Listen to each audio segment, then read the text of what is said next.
இன்றே டவுன்லோட் செய்து உங்கள் ஃபேவரட் ஷோக்களை என்ஜாய் பண்ணுங்க.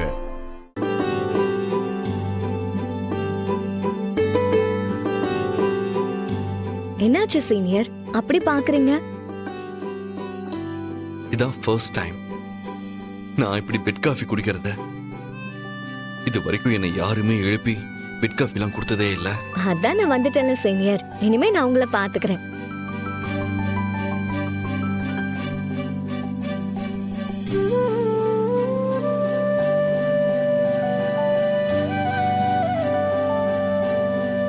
இப்பதான் மனசு அப்படியே நிறைஞ்ச மாதிரி சந்தோஷமா இருக்கா ஐடி. அப்பாடா, உங்களை எப்படி பிரைட்டா பாக்குறதுக்கு எனக்கு எவ்வளவு சந்தோஷமா இருக்கு தெரியுமா? ஆமா எலி, வீடு முழுக்க அப்பா அக்கா சொந்தக்காரங்க என் ஒய்ஃப் இப்படி இருக்கும்போது மனசு சந்தோஷமா தானே இருக்கும். இல்ல இல்ல இல்ல, இதெல்லாம் நாடகமா இருந்தாலும் நல்லா இருக்குல்ல, அதத்தான் சொன்னேன். இத்தனை வருஷமா நான் இதுக்காக தான் ஏங்கினா எலி. இப்ப இதெல்லாம் பாக்குறப்ப எனக்கு அப்படி துள்ளி குதிக்கணும் போல இருக்கு. ஆனா இதெல்லாம் நிரந்தரமா கிடைக்குமான்னு ஏக்கமா இருக்கு. கவலைப்படாதீங்க சீனியர், உங்களுக்கு கிடைக்க வேண்டியது கண்டிப்பா கிடைக்கும். சரி, காஃபி குடிங்க. சரி.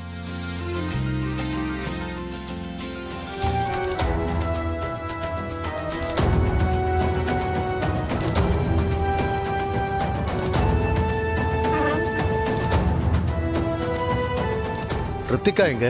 குளிச்சிட்டு இருக்காப்பா, இப்போ வந்துருவா.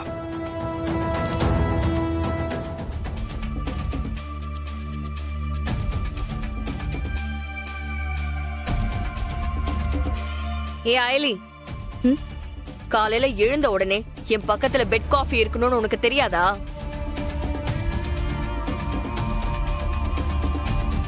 என்ன நீ இந்த வீட்டுக்கு வந்த உடனே துளிர் விட்டு போச்சா?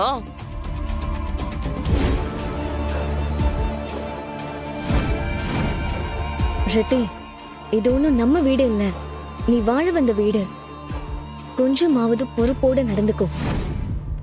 போ, போய் சீக்கிரமா குளிச்சுட்டு வந்து அவருக்கு சாப்பாடு எடுத்து வை. நீ என்ன எனக்கு அட்வைஸ் பண்றியா? இந்த கிளாஸ் எடுக்கிற வேலையெல்லாம் உன் ஸ்கூலோட நிறுத்திக்கோ, என்கிட்ட எல்லாம் வச்சுக்காத. ரித்திகா, அயலி சொல்றதுல என்ன தப்பு இருக்கு? அவ உன் நல்லதுக்கு தானே சொல்றா. நீங்க இதுல தலையிடாதீங்க.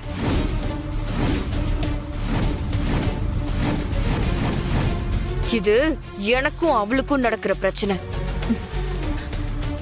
இங்க பாரு ரித்திகா, உன் வீட்ல நீ எப்படி வேணாலும் இருந்திருக்கலாம். ஆனா இந்த வீட்டுக்குன்னு சில பழக்க வழக்கங்கள் எல்லாம் இருக்கு, பாரம்பரியம் இருக்கு.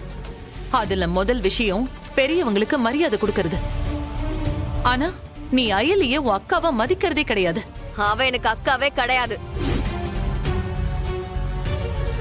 ஒருத்தவங்க பேசும்போது குறுக்க பேசுறது அநாகரிகம் ரித்திகா. என்ன ஆகும்னா எல்லாரும் என்னைய குறை சொல்லிட்டு இருக்கீங்க? முதல்ல நீங்க எனக்கு மரியாதை கொடுக்க கத்துக்கோங்க.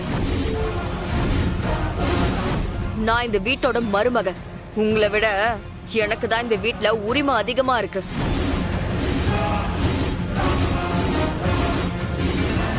கல்யாணம் முடிச்சோமா, புருஷன் கூட வாழ்ந்தோமான்னு இல்லாம இங்க வந்து உட்கார்ந்துகிட்டு நாட்டமா பண்ணிக்கிட்டு இருக்கீங்களா? ஏய், இதுல திருட்டு கல்யாணம் பண்ணவளுக்கு சப்போர்ட் வேற.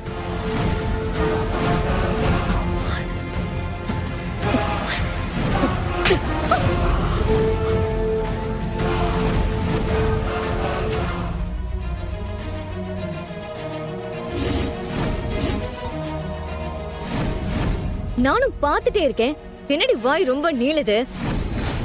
பெரியவங்க கிட்ட எப்படி பேசணும்னு தெரியாதா? நீ இப்படி எல்லாம் பண்ணா நம்ம வீட்டை பத்தி இவங்க என்ன நினைப்பாங்க? இன்னொரு தடவை அவங்க முன்னாடி குரலை ஒசத்தி பேசுன, நாக்க அறுத்து போட்டுருவேன், ஜாக்கிரதை.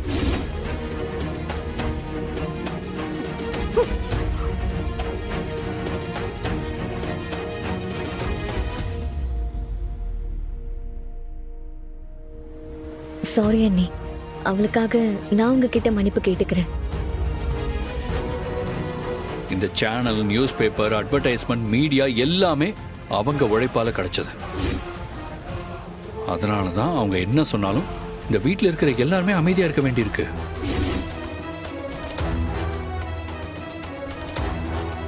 இங்க பாரு ப்ளீஸ், எனக்காக அவங்கள நீ கொஞ்சம் அட்ஜஸ்ட் பண்ணிக்கோ. அவங்கள மீறி இந்த வீட்ல எதுவுமே நடக்காது. எங்களுக்கும் இப்படியே இருந்து பழகி போச்சு. நேத்து வந்து உனக்கே எப்படி இருக்குன்னா எனக்கு எப்படி இருக்குன்னு யோசிச்சு பாத்தியா? இங்க நமக்கு வேற வழியே இல்ல கண்ணுக்குட்டி. இங்க பாரு அவங்க சொல்றதுதான் நம்ம கேட்க வேண்டியிருக்கு. சரியா? தா போய் குளிச்சுட்டு வா. புடி எனக்காக போய் குளிச்சுட்டு வா. போ.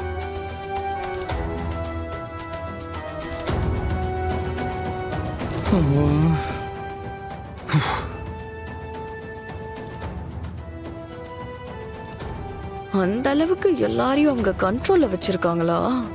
பாத்துக்கிறேன். அந்த இந்திராணிய என்ன பண்ணுமோ அத நானே பண்றேன். உங்க வீட்ல தான் யாரோ ஒரு போலீஸ் இருக்காங்கன்னு தோணுது. வாட்? ஏய் வர்மா, என் வீட்லயா? அதுவும் போலீஸ், அதுவும் எனக்கு தெரியாமலா? இருந்தா அதை கபிலன் சும்மா விட்டுருப்பானா? யாரு நீயா? ஏண்டா ப்ரூஸ்லி உன் கண்ட்ரோல்ல இருக்கும் போதுனால கோட்டை விட்ட. இதுக்கப்புறம் என்னால உன்னை நம்ப முடியாது. அதனால உன் வீட்டில் இருக்கிற போலீஸ் யாருன்னு கண்டுபிடிக்க நானே ஒரு விஷயம் பண்ண போறேன். விஷயமா? என்ன பண்ண போற? என்னுடைய ஆளு ஒருத்தரை உன் வீட்டுக்கு அனுப்ப போறேன். எதுக்கு? அவன் உன் வீட்டில் இருக்கிற ஆளுங்க கிட்ட எதையாவது சொல்லி சண்டையை இழுப்பான். அந்த சண்டை அடிதடியை கூட மாறலாம். ஏய் வர்மா, அதெல்லாம் வேண்டாம். ஏய் என்ன பேச விடுறா? அந்த சண்டையை சமாளிக்க கண்டிப்பா வீட்டில் இருக்கிற போலீஸ் வெளியே வந்துதானே ஆகணும். அப்ப அது யாருன்னு ஈஸியா கண்டுபிடிச்சிடலாம்ல. இங்க பாரு வர்மா, இதெல்லாம் வேண்டாம். வீட்டுக்கு தெரிஞ்ச பிரச்சனை ஆயிடும். அப்புறம் நல்லா இருக்காது. ப்ளீஸ். அப்ப நாளைக்கே நீ போலீஸ்ட மாட்டுவ, பரவாயில்லையா? முடியாதுல்ல? அப்ப உனக்கு வேற வழியே இல்ல. நான் சொல்றதுக்கு நீ தலையாட்டி தான் ஆகணும். நான் ஆள் அனுப்புறேன், பாத்துக்கோ. கட் பண்றேன். ஹலோ வர்மா, கட் பண்ணிட்டான் முன்னாடி.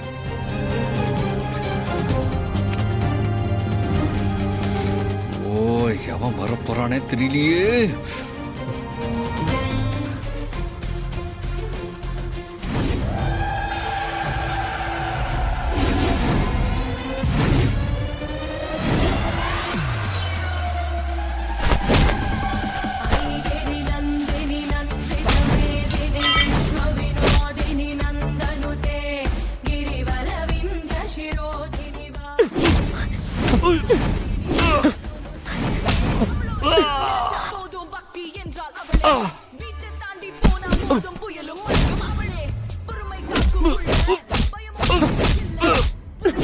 சொல்லுடா, எதுக்குடா இங்க வந்திருக்க?